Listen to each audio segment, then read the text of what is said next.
introduce anybody else this way, okay? For the man who needs no introduction. You're not. Thank you, Richard.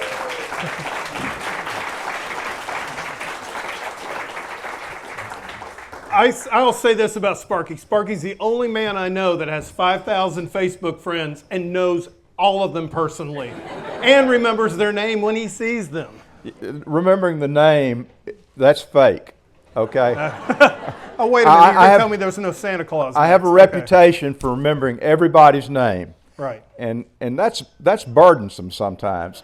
I had a student come up to me in the Grove, former student, about 35 years old, and he was well into his cups. And he said, "You're supposed to know everybody's name. What's my name?" And I said, "You know, I really tried to remember the names of those students that I cared about. Now, what's your name again?" Well, Sparky, it's an honor and a pleasure to be able to have this conversation with you. I remember you. You know my name? Right. Okay, just checking. It really, like I said, 4 great things happened in 1977. Number one, well, not great things, because Elvis died that year, and that's one of them. That's not great. Actually, did he die? That's the question. Number 2, Star Wars came out. Number 3, Smokey and the Bandit came out. And number 4, you started at Ole Miss. 48 years to the day that I started at Ole Miss. So. And I can dare say that Ole Miss is definitely better off for it. Thank you. Yeah, so this is great. I've been really looking forward to this discussion for a long time. We were just talking about Greg Iles, and I remember I lived out in San Diego. No idea I was going to end up moving, because you live in San Diego, you don't think, hey, I'm going to go move to Mississippi. That just seems like a great idea. And our book reviewer threw Spandau Phoenix on my desk, and he said, "You need to read this guy. He's from Mississippi." And I read it. I was like, amazing. I said, well, I hope someday I get to meet him. And then I got to interview him, right? Yeah. Several times. And, when a million years ago, when I first started coming up to Ole Miss to do Chancellor's Leadership class, of course, you were leading it because you were Dean of Students at the time, you and I would try to figure out how to get a carousel slide projector to work. That's how long we've known each other. And so, just the fact that I was able to sit down with you and many times have dinner with you and get advice from you over the years, for me to be able to talk to you today is just a huge honor. I appreciate that. And mentioning Greg Iles, when we were looking for people to do blurbs for the book, I had contacted Greg, and we had a wonderful conversation, and he said, "Sparky, I'll do it if I can," and didn't hear back from him. So I'm sad to hear that news. Good man, a very good man. Well, looking at this crowd, and by the way, I want to wave at everybody in the back of the room that it's in the Memphis zip code. It's very nice to see you. Thank you for coming today. One of your great stories, and I think we need to talk about the Neil Armstrong story. You talk about having a bottle of champagne in your refrigerator at all times for great occasions. I sure as a heck hoping you pop that thing open tonight. I will. I've got one. In fact, I've got several, so I'll probably get around to one. That came about. I was in Clarksdale one weekend and heard the news that Neil Armstrong had died, and it reminded me of that night. And some of you probably read the story on Facebook, and it was 1969, hot night, and I mentioned how everybody gathered around TVs that was the size of station wagons, and black and white, static. You really couldn't tell who Neil Armstrong was and who the dust was. But it was historic. So after it happened, we went out to the front yard, and some friends of mine and I, we got on the grass and looked up to see if the moon was any different. And I had an idea to go in and steal a bottle of champagne from my parents' refrigerator, and got 8 Dixie. Is this working? Got 8 Dixie cups, passed it around, and we toasted Neil Armstrong that night. And the lesson learned there is always keep a bottle of champagne in your refrigerator, because something good might happen. And the picture in the book is real. It's a bobblehead of Mike Bianco and a bottle of champagne that I opened on the night that. I'm pretending like I know what I'm doing. Thank you. That there's several of them. When we beat the Russians in hockey, I opened one. When I defended my dissertation after 23 years, I opened one. So, so that's been probably one of the most popular things that I've ever written. And how many of you keep a bottle of champagne because you read that? Several of you do. Good. Now, you were telling me today that you received gifts today from some anonymous person because you had actually written about it in your book. Yeah. You need to do product placement in your next book. Well, one of the sweetest people I know left a fifth of scotch and 12 macaroons on my porch last night because I mentioned macaroons, and steak, lasagna. Thought I might mention a few other things. And by the way, I noticed a special flag behind us. Tell us a little bit about the story of the flag. Well, one thing that Lisa Howarth and I share is a Sicilian heritage, and the flag is actually known as Trinacria, which is the flag of Sicily, where my family comes from. My cousin Brett and I visited there in 2000, and so it represents the island of Sicily. And I think the first time we put it up at the lake house at Moon Lake, people thought we were devil worshippers, but it really is the flag of Sicily. And Lisa and I always share Sicilian stories, Sicilian movies, and Sicilian books. And I'm just really sorry that everybody here can't be Sicilian. Sparky, love the book. Congratulations on it once, and congratulations on the success on the book too. You know, our friend Neil White published it, and he published my book as well. And, he did a really nice job designing it. It's a gorgeous book too. One of the things I enjoy about it, it's a short story book, so you can pick it up, put it down, pick it up, put it down. But also too, the way the book's structured, because you get a little bit of the story, you get a little bit of history. As a newcomer to Oxford, even though I've been coming up here for 30 years, but now that I live here, I get to learn a little bit about the history of Oxford as well. So it's beautiful, but also I get some of your wisdom, some of your missives as well. How did the book come about after all these years? Do you finally sat down and decide to do it? And number two, why was it structured the way it was? Well, if you read the opening in the book, I write about why I write, and I love writing. Some people paint, some people jog. I write. Okay, so I had been writing things for years, and in 2000 I started an email string after email came out called "From the Desk of the Dean," and it would go out to it built up to about 200 people, and it was kind of like I would tease, I'm in Oxford and you're not. And I would talk about, the great things, the changing of the leaves and springtime and baseball and all the great things. And those kind of took off. So when Facebook came out, I started writing pieces for Facebook. And Kay Bryant, who's one of the sweetest people I know, kept saying, you need to write a book, you need to write a book. And at a party a couple years ago, she and Ann Abity, dear Ann Abity, cornered me and said, you're going to write the book. And so we started on the book, and sadly Ann passed away and the book was dead.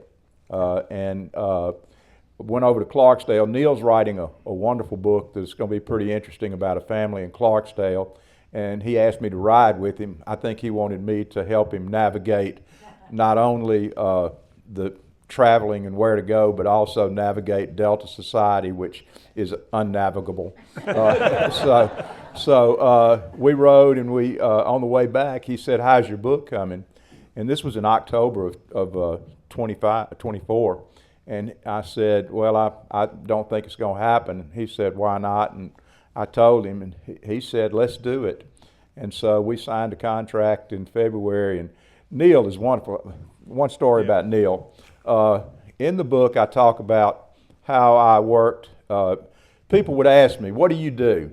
And I had this little pat answer where I would say, well, every day I work with CEOs and doctors and lawyers and farmers and engineers and ministers, and went through a whole list, and always ended with criminals, And if you know Neil's story, when we were doing the read, and I didn't even think about this, but I said, and at my retirement party, I looked out over a wonderful, beautiful crowd, and there were CEOs and doctors and lawyers and ministers and criminals. And Neil was sitting at the table when I said that, and he said, "That's me." And so, so, so that Neil is wonderful. He was great to work with. The book wouldn't have happened without his guidance. I'll say that. Definitely. It's like I said, it's fantastic. Well, let's talk a little bit about your experience. You said 48 years of being at Ole Miss. You saw some stuff, right? I did. Yeah, you saw some stuff. And I tried not to see some other things. I'm about to say, I don't even. But you think about it. I mean, literally, Ole Miss, even back then, was the size of probably bigger than most of the towns in Mississippi at that point. And you're dealing with crises over and over and over. And I think, obviously, when the phone rings is the story that it just absolutely crushed my heart on many different levels. A, because of the family trauma that you experienced. But I was going to ask you how that, in a way, made you more empathetic when you had to deal with the kind of trauma that you had to deal with here at the university. When I lost family members, there were so many people who were kind to me. Yeah. I've always liked to step back and savor what's going on. And I would watch people and how they comforted me. Yeah. And I think I cataloged that. And when it came time to deal with crisis on campus, I tried to do the soothing things that were done to me. Yeah, and you definitely did. I mean, the Cayo, obviously what happened, it was 1987. And right. That tragedy. 1987 sucked. That was a terrible year. Yeah, you had a lot of bad things. So you had one of your favorite students, too. I did. Dying, too. I did. Tell us a little bit about him, because today I realized that he and I were like almost the same age, and I just realized that I've gotten to live a wonderful life, and here he was so energetic and so live. And that, as a dean of students, as somebody who has to pick up the phone at 3 o'clock in the morning when it rings, what kind of effect did that have on you? Skip Klein impacted me as much as anything that happened at Ole Miss, because he was so typical of the Ole Miss student. And he would, I said his picture should have been on a cornflake box. I mean, he was just that all-American, so bright. And he had visited me the day before his accident, left me a note saying, hey, stop by to say hello, made a B on my political science test, we'll celebrate, and P.S., where can I get a haircut? Parents are coming, and call me. And I can't remember whether I called him or not, but the next day I got the news, and it just, I guess, it was so defeating to do everything we could to help students where we could, and yet this happens. And you just you have to deal with it and go on. Actually two of my favorite movies, and I think they apply to everything in life. One of them is The Godfather, and this is I learned from working in the newspaper business, and the other is Animal House. Yeah. And I'm sure when you got the instruction book on how to be dean of students, Dean Wormer was not your idol, correct? No, and I say in the book, the night before I started in admissions, and was 1 year in admissions, and then moved to student activities in 1978. And the night before I started in student activities, I went to Memphis with a friend of mine to see Animal House. It had just come out, and I watched Animal House, and the whole way back I kept telling myself, I'm not going to be Dean Wormer, I'm not going to be Dean Wormer, I'm not going to be Dean Wormer. Rush starts the next day. I get a phone call from University Police, and all due respect to any Deeks in here, they said, the Deeks have a keg in their yard. And so immediately I became Dean Wormer. So little known codicil. So seriously though, when you're dealing with, and I remember there was one with, I think, a veteran and a flag, I'm trying to remember the story. Yeah. But when you're dealing with meting out or handing out punishment, you obviously have a rule book, but sometimes you add that compassion like you're talking about. There were things we could have done to students by the book that I think would have been devastating to them. And I think there was, sometimes you would deal with situations. We had one young man who was in the office, and the police had arrested him. And in the police report, he lived in Howry. Any Howry folks here? It's one of the older men's dorms. The police said he had 200 marijuana plants growing under his bed. And he said they were all the perfect size, with bright green color, and said they were really pretty plants. And so of course, 200 plants, that wasn't for his personal use, and he was expelled. And so while they were filling out the papers, it was just he and I in the office, and he said, Dean Sparky, what am I going to do? Smart asked me, I couldn't help it. I said, well, you could start a nursery. And he laughed through his tears, thank goodness. So. See, that's why I probably would have been fired 3 days into the job. So right. You're a little better at that sort of thing. And I will say this, I mean, I'm very fortunate, like I said, I've been able to, draw you as Princess Leia. That was a lot of fun. I have actually drawn Sparky before in an editorial cartoon. And Three times. And he's, okay, I'd forgotten the other two, so that's good. And he still speaks to me on that. But also, too, I've always known, like everybody, if I have something where I need advice, whatever, I can call you up, which I appreciate. But what's really better, too, is that both my sons have had lunch with you, and you've given them advice. And they both said to say hello and congratulations tonight as well. Yeah. But that's kind of how people think of you. You're really, it's like there's a degree of wisdom and everything else. Is that something how you grew up, or is that something that just over 48 years of dealing with this that you feel like that's something that you've gained? I don't think I can describe it any other way than I'm blessed with the talent that I don't know that I have. Right. So. Okay. What's that like, to have talent? Well, I can't dance. Well, I can't sing, so okay. we're a good combo.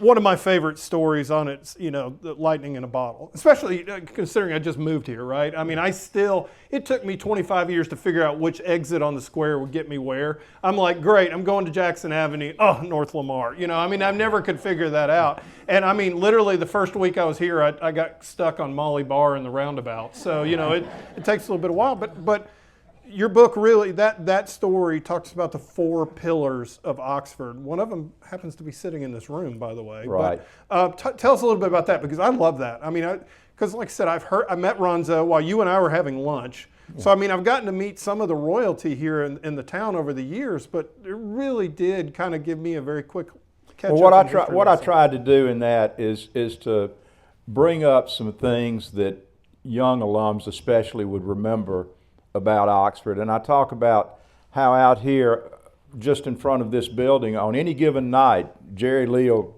remember this, on any given night prior to 1977 or 78, you could ride around the square and you could go the other way around the square. You could do whatever you want to, and the only thing you would encounter would be what were known as square squatters, who didn't like fraternity boys and would sometimes intimidate. And I talked about May Helen and Mr. Kiami and ShopRite Roy and all the kind of things that people recognize. One of my favorite stories is Mayor John Leslie was a big part of Oxford, and Nina Goolsby, who wrote Nina's Notebook in the Oxford Eagle, you really never could tell what she was going to put in her column. She had her 3 B's that she loved: the Bunches, which was her family, Burgess, which was her community just west of here, and the Baptist. Those were her 3 B's. She loved those things. And she would always she would talk about people's tomatoes, and one time she talked about how good looking the Ole Miss football team was, except for 2, and she mentioned them by name. And I won't do it today. But my favorite was when she talked about how pleased she was to see that John Leslie had gotten into the movies. Now, for some of you who might not know, there's a very famous porn star named John Leslie. and I'd forgotten that. Yeah. Thank you. at the Ritz Theater, on the marquee, they had the name of the movie and starring John Leslie. And she wrote in her column, "I'm so glad to see that John Leslie is starring in the movies." It was a big role. But what I said was that things started to change. The warehouse and the gin started to come here. And then there were 4 things that I think seriously changed Oxford. One being the Center for the Study of Southern Culture, and Bill Ferris, Ann Abity, Charles Reagan Wilson, all of those folks they kind of pulled back the curtain on the South and showed the world a different South, and showed the world the South that we had always known and loved, and other people have come to love it because of the Center for the Study on Southern Culture. Square books is kind of like the whirlwind on the square. You always end up in square books. People do that, and it brought great novelists and writers here, and it became a place that was just kind of an anchor on the square. The other one was the Hoka Theater. Y'all remember the Hoka, and Ron Shapiro, and I put that in there because it was okay to be different at the Hoka. You could go there any night, and you could find music majors. They would be tapping out a song on the table, and there'd be a group of international students all talking in their own tongue, drinking cinnamon coffee, and a bunch of fraternity boys drunk, and then a bunch of businessmen who had their heads on a swivel looking at the co-eds, and it was just this great gathering of different types of people, and it was okay to be different. And Ron was kind of the spirit that made that happen. And then the fourth was Willie Morris, and I think Willie deserves great credit because in the book I say he described an Oxford that was not yet beautiful but would be beautiful. And he brought people here who their only experience, he brought journalists, writers, newspaper people who their only experience with Oxford had been 1962. And he brought them back and showed them a different Oxford. And he wrote about it only as Willie could write about. So those are the four pillars that I think the Oxford that we enjoy today are built on.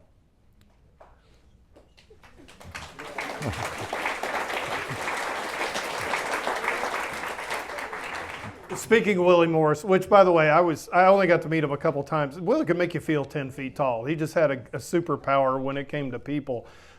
There's a great story that you write in there, like how Jimmy Buffett wanted to meet Willie Morris. Well, tell that story. I did concerts at Ole Miss, and we brought in... Which, by the way, is there anything you didn't do at Ole Miss? Did Dr. Kayat have you actually planting trees too? I mean, it was like you did everything. I didn't drive the bus. Okay. I always refused to learn how to drive the bus. But I did Jimmy Buffett, the Commodores, Charlie Daniels, REM, the Neville Brothers, B.B. King, just great shows that we did, Fulton Chapel in the Coliseum. We were doing Jimmy Buffett on a Monday night, and Sunday his road manager came up to me and said, Jimmy would like to meet Willie Morris. And I said, okay, let me see what I can do. Well, I knew Willie slept during the day. And if you called him, honest to God, he put his phone in the refrigerator and closed the door.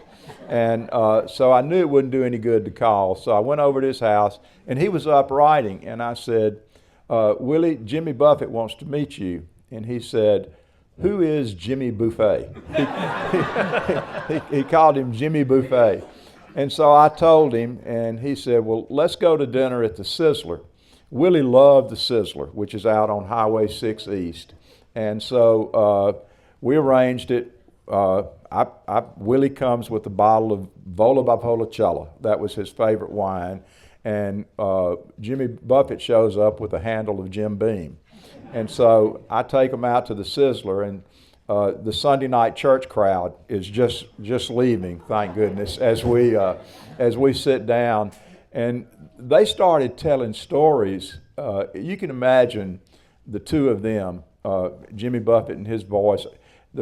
My favorite story that night was he was going to sing the national anthem at a Florida football game, and he said he was afraid he would forget the words. So he took his boat into a back bay in Florida, and there was a bar where all the fishermen and oyster shuckers and everybody, and so he said he went in and they would say, play a song. So he'd play 2 or 3 songs, and then he would start, oh, say, can you see? And said, they'd all stand up and sing with him. He said he did that 4 or 5 times, but he got drunker and drunker and drunker every time he did it. And so he didn't know how he got back to his boat that night, but he was late. His road manager threw him into the water, got him out, dressed him, and took him to the game. He said, I didn't miss a note, I didn't miss a word. He said, but as soon as I got back to the sideline, I threw up. So that may have had something to do with it being a Florida game, right? But Willie had a habit at the Sizzler. If you've been out there, around the wall, Gladys and her family are avid bowlers, and they have bowling trophies all along the wall. And Willie would just take it upon himself to go grab a bowling trophy and present it to a person, and make up some award, some innocuous award. And so he did that to Jimmy. Well, about 10:30, Gladys, who owns the Sizzler, walked up to us, and it was just the 3 of us there, and she put the key on the table. She said, y'all put your dishes in the sink, put the key under the mat, and lock the door when you leave. And she left us there, and we left soon afterwards. But that's my Jimmy Buffett story. The book is beautifully written, Sparky, it really is. You pretty early on started writing when you were a kid, and you just really enjoyed it a little bit. Tell us a little bit, because there is one story in particularly that I really liked, and it's called Friendship Moon. And I tell people it's courses about, and you wanted to read. Do you want to read a little segment from it? I'll read the one passage that I really like. Yeah, the one passage. Folks, I got to tell you, this passage is so good, and it's so Delta that you're going to get mosquito bites just listening to it. Well, I don't have a book. So. Okay. It's on the right page in the middle part. I write about I've always been amazed at how people give the moon different names just because it appears in a different part of the sky. It's the same moon, but it has different names. And I talk about a couple moons in here. And the one that I talk about was fishing with my 2 best friends. And we didn't, our goal was always to catch enough fish that we would be featured in the Clarksdale Press Register holding a string of brim, with, we never got our picture taken. But as we were coming back, I write, what I remember most is coming home. Darkness was descending on the Delta when we topped the levee. We decided to stop there to eat the fried chicken and the blonde brownies that one of our mothers had packed for us, and to finish the beer. The cotton fields stretched before us until they faded into the blue haze of dust, bugs, and chemicals hovering just above the ground. Where the cotton fields ended and the slate blue sky of a summer evening met, we noticed something that looked like God's orange-painted fingernail emerge. Slowly it rose, mixing hues of pink, orange, and yellow until it faded to a bright white. Can the mere emergence of a moon so large and brilliant cause college men to go speechless? I think it did that night. At that place, at that time, I think I first fully understood friendship. It was the moon and us. There was no war in Vietnam, no riots in Selma, no sit-ins at Columbia. There was no marching in the streets. There were no classmates slowly killing themselves with drugs.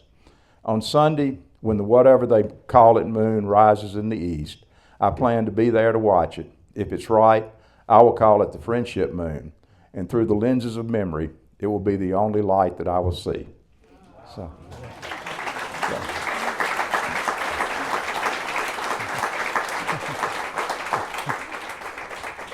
As I said, you write good. Well, you really thank do. you. Seriously, I mean, I learned how to draw by my mother giving me crayons in church to keep me quiet. Literally, that's how I got my start. Yeah. How did you get your start writing? I went to Catholic school, and I had a wonderful nun in the 8th grade, Sister Frances Miriam, and I had written some stuff, and there was a 6th grade teacher. I'd written a composition, and she walked by me and she tapped me on the head and she said, "Thomas." She refused to call me Sparky. She said, "Thomas, you need to write a book." And so I kind of took that to heart even back then, and just would write. I wrote for the Daily Mississippian. I wrote for the Clarksdale Press Register, and I love to read. And so I would often find myself reading and thinking, I can do that. And you can. Well, thank you. Quite well. By the way, folks, if you haven't gotten the book, I hope you buy 4 today, because it's really fantastic.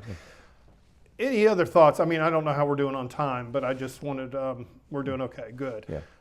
You know, one of the things that it's always impressed me about you, and this is coming from a journalist standpoint, and is somebody who loves Ole Miss, because I've had 2 kids that have gone through school here. You are very, very good at handling crisis. You're good with crisis communications. Talk a little bit about that, and because I always think about some of the things that happened even while I was working at the Clarion Ledger, and some of the things that you had to, that's how you ended up in those 3 cartoons.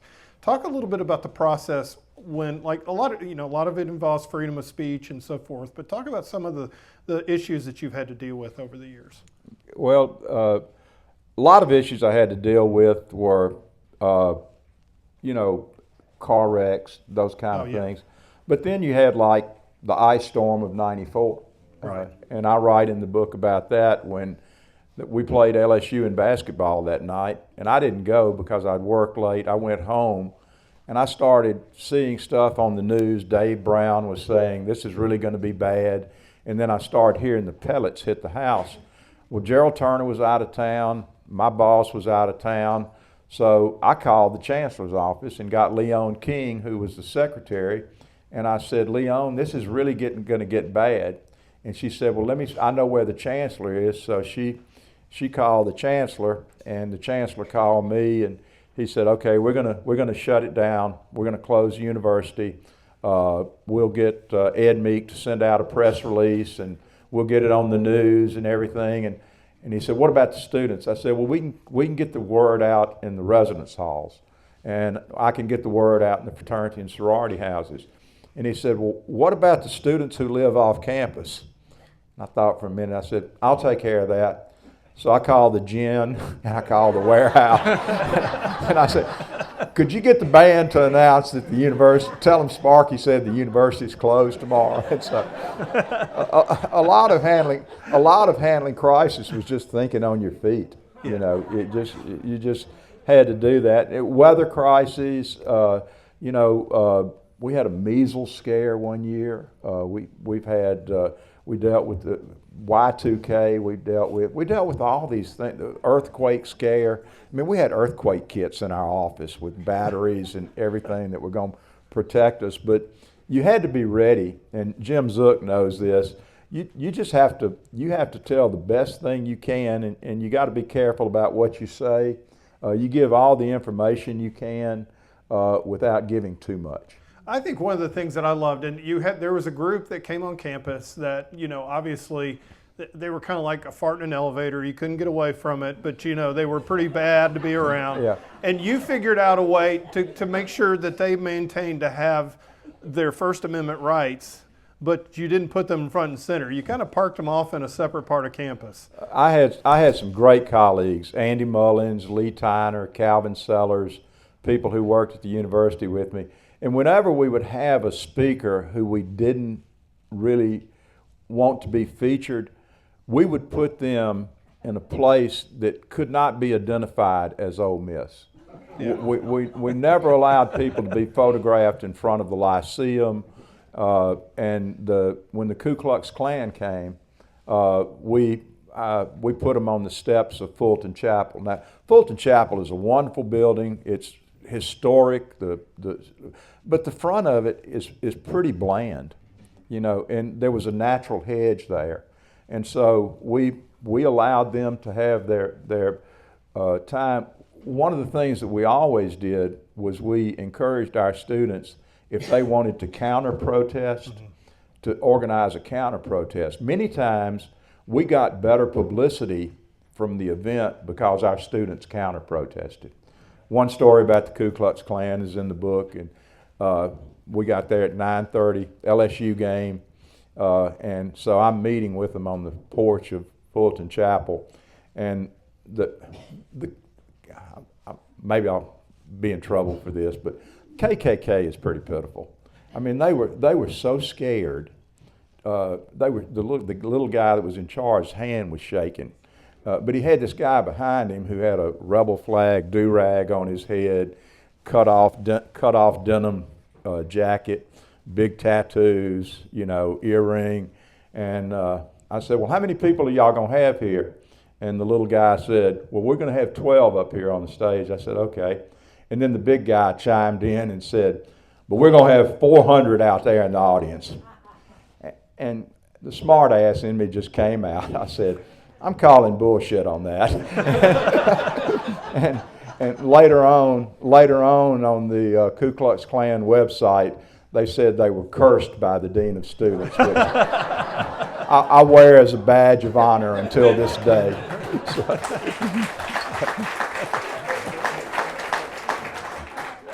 Correct me on the name, and he used to come to Tennessee when I was up there too. Was it Brother Jim. Brother Jim, yeah, Brother Jim, man. I can't even say half the things he used to say at people when they'd walk past a little bit, but I loved what they did with the speaker stuck up. Brother Jim was part of the Southern Association of Outdoor Street Preachers. And there's Brother Micah, Brother Jim, Sister Hazel, and they are masters at street theater of drawing crowds. And, they would, I probably shouldn't say what he would say, but his claim to fame after he would draw the crowd was that he had been saved at a Van Halen concert. And he would just wear people out walking by, and people would get mad, and people would, but he was really good at what he did, and he came several different times. We actually were on a first name basis. Hey Jim, hey Sparky, But out in front of the Union one day, he had about 400 people, and he was going on about how he had been saved, and he was preaching, waving his Bible, and next to the Union was Bryant Hall, which was the theater building. And there was an upstairs window where there was a studio, and some of the theater students put a speaker in the upstairs window and got on there and went, Jim, this is God. Cut that shit out.